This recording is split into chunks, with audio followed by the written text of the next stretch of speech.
John Bauermeister has seen the world from the seat of a kayak. His journey began in 1998 in the Aleutian Islands between Russia and Alaska. We kayaked amongst these beautiful snow-capped volcanoes rising out of the Bering Sea and then climbed all the volcanoes. It resulted in 2 books, a magazine story, a film. That success helped raise funds for Ocean's 8, a series of expeditions around the world by kayak. I came with sea kayaks to the Tuamotu archipelago. Teams journeyed along the coastlands of North Vietnam and French Polynesia in the South Pacific. I've come here to the Altiplano of South America in search of one thing that there's not much of, which is water. Boats were dragged up 4,000 meters to the dry Altiplano of Chile, Argentina, and Bolivia to make a statement about the effects of climate change. The rationale for me was because it got us into a place where it hasn't always been dry. Everywhere we went, there was evidence of marine fossil and corals and salt. But it gave us the opportunity to have this great adventure and then talk about how the planet continues to evolve and change. The adventurers paddled in the Adriatic Sea between Croatia and Italy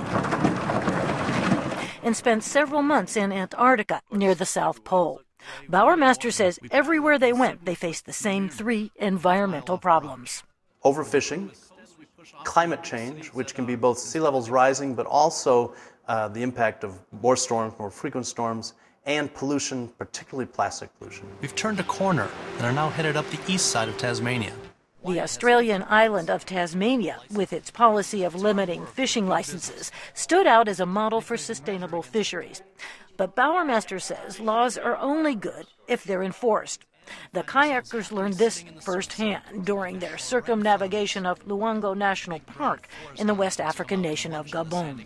Just as we were setting up to hit the beach one last time, we spy a trawler working illegally just offshore. We saw trawlers fishing just close to shore, a few hundred yards off the shore.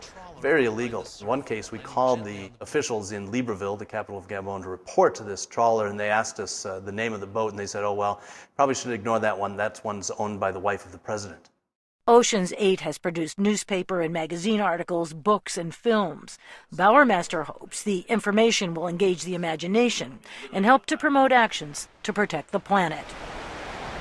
Roseanne Skirbel, VOA News, Washington.